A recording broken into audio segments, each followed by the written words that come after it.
Olá, pessoal, tudo bom? Nós vamos iniciar o conteúdo de genética e vocês já sabem que meu nome é Artelu Daniel. Então vamos lá. Vamos falar um pouco sobre hereditariedade. Na aula passada nós vimos um pouco sobre introdução à genética. Tudo bem? Para falar sobre hereditariedade, aquilo que eu recebo dos meus pais, uma herança, nós vamos ver aqui a imagem de uma família. Aqui eu tenho um papai, uma mamãe e seus dois filhos. Logo, eu tenho algumas perguntas sobre essa imagem. São três. São elas as perguntas. A primeira é: os filhos e as filhas apresentam semelhança com os pais, mas não são idênticos a eles, não é verdade? Observando aqui, realmente não são idênticos. Por que isso acontece?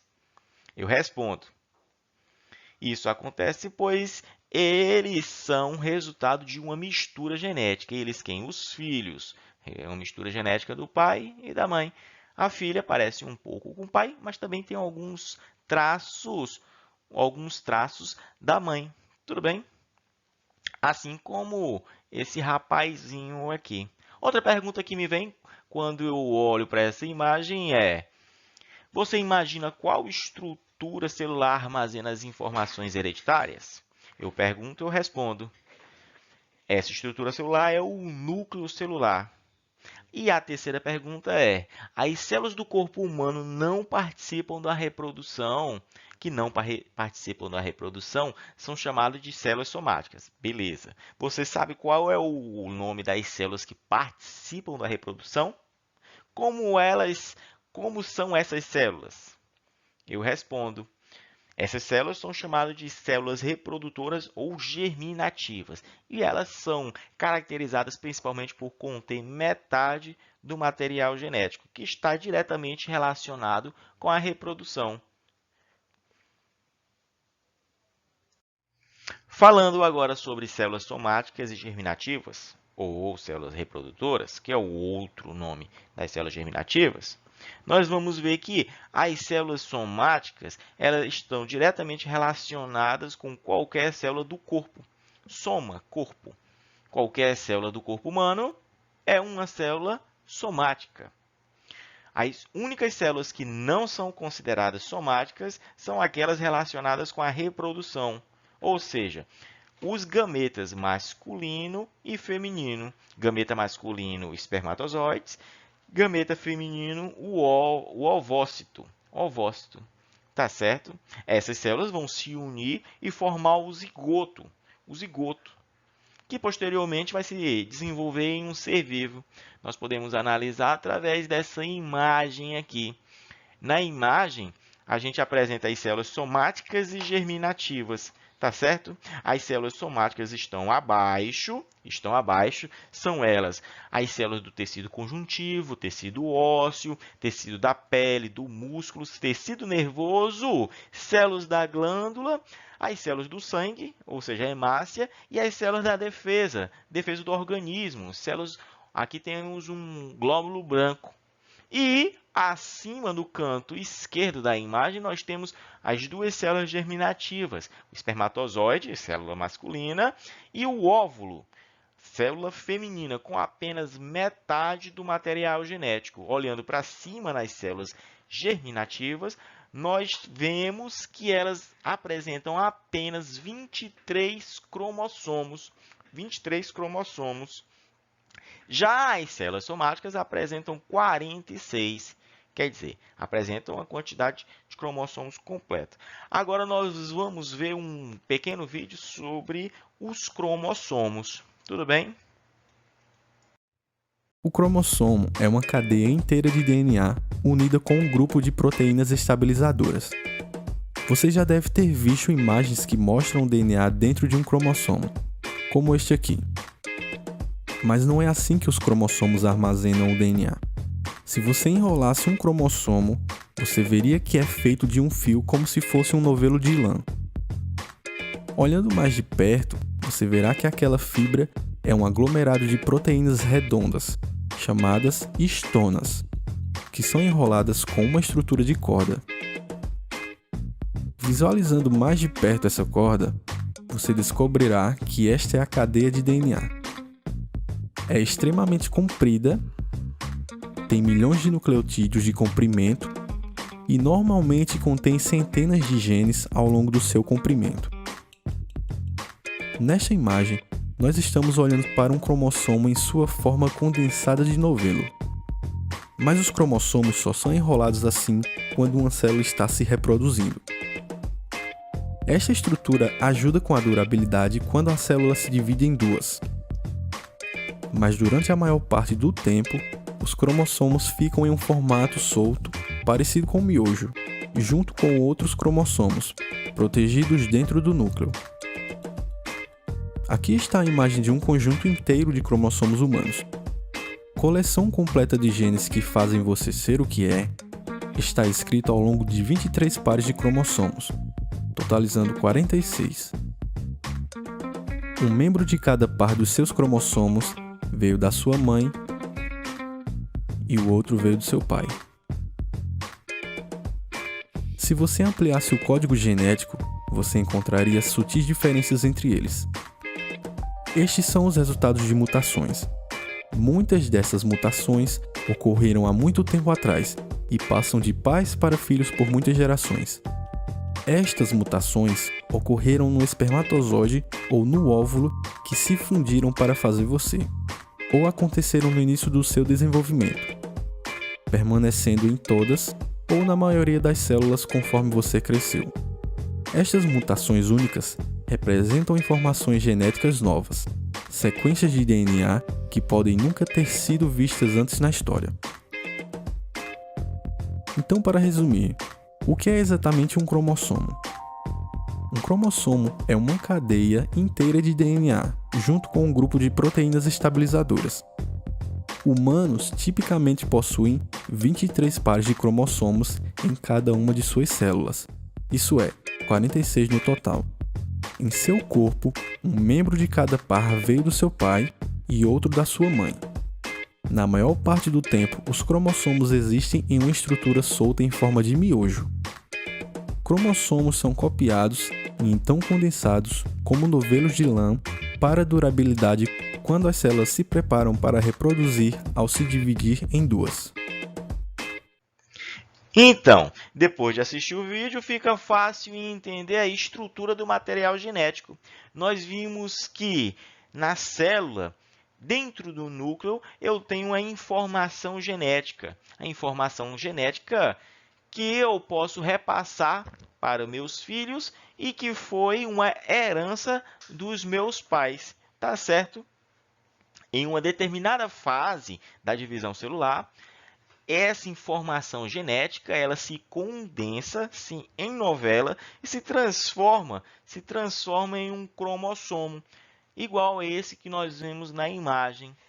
E o cromossomo é constituído de um filamento. Um filamento é como se fosse um fio enorme de DNA. Aí tem um trecho da molécula de DNA. Falando especificamente sobre o cromossomo, nós vimos, inclusive na introdução à genética, que para todos os cromossomos nós temos um par, um que veio da mãe e o outro que veio do pai. Aí nós temos os cromossomos que podem conter informações genéticas, tá certo?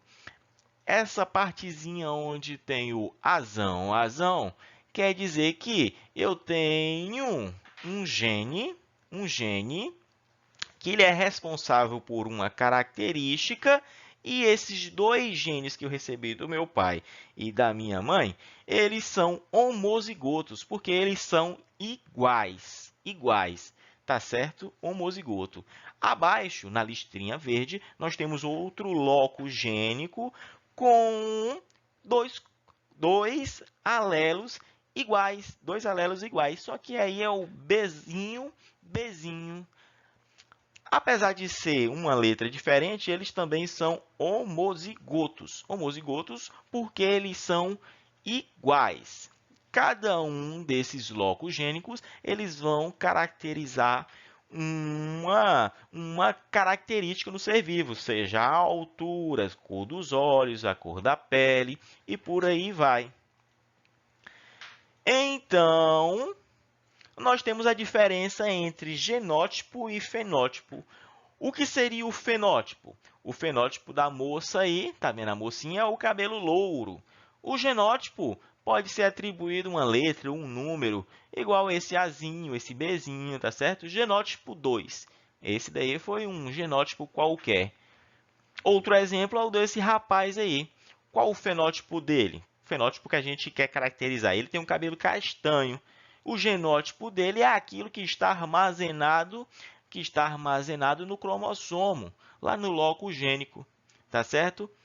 O genótipo dele é o Czão ou o Czão Izinho, Czão Izinho.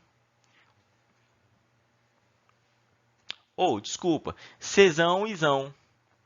Enfim, foi codificado qualquer letra só para falar que um genótipo pode caracterizar um fenótipo.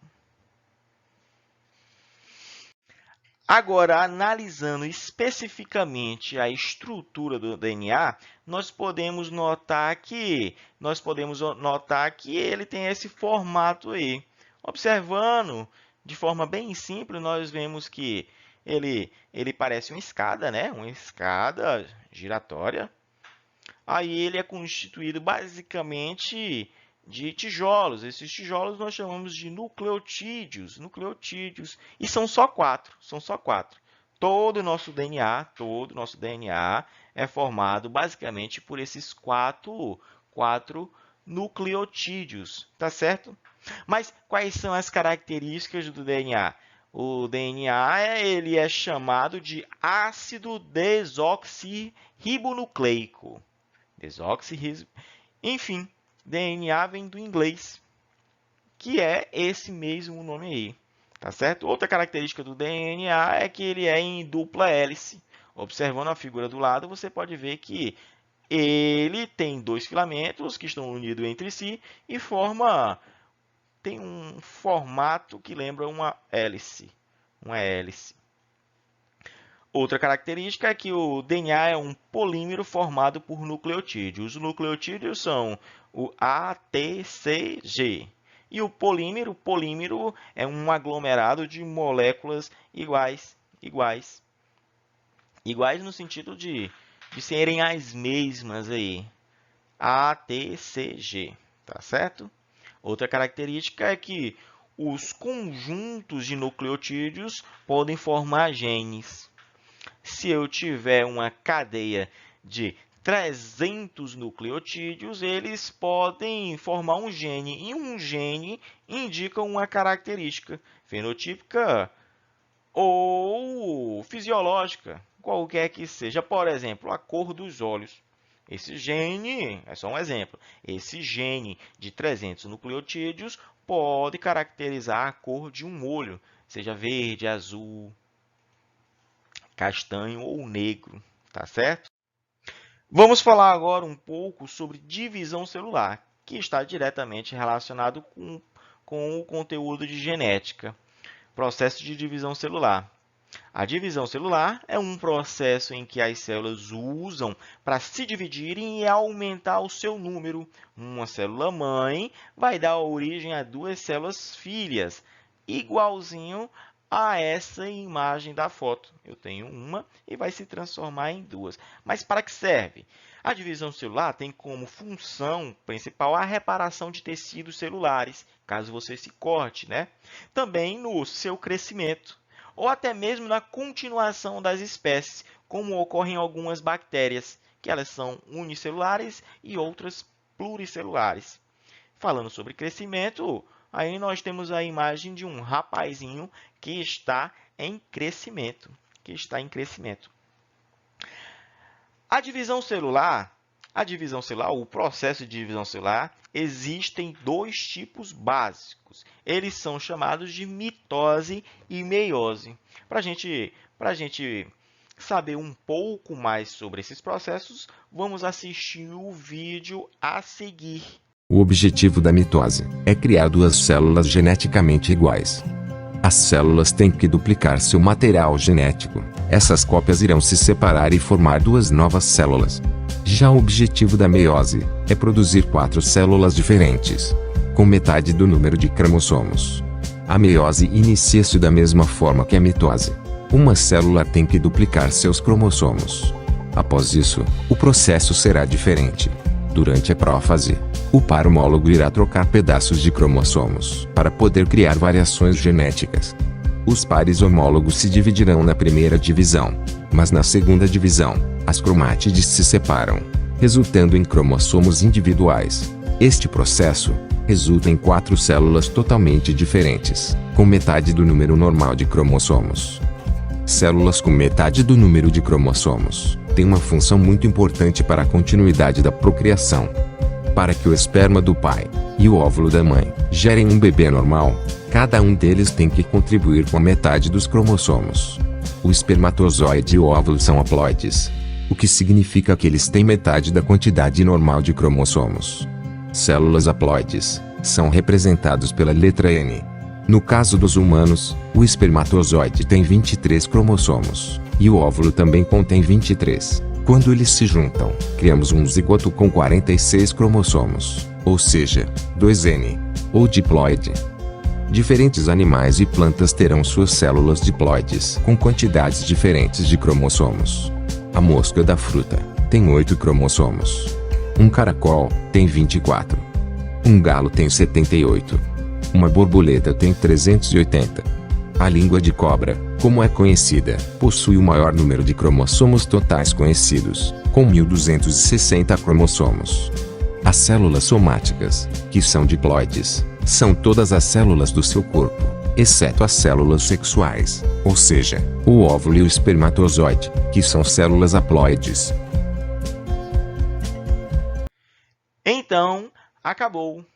Não esqueçam de responder a atividade e enviar para o e-mail do professor. Qualquer dúvida durante a aula, nós estaremos online pelo chat. Você pode tirar a sua dúvida pelo chat, no horário determinado pela coordenação pedagógica. Muito obrigado. Tenham um bom dia a todos.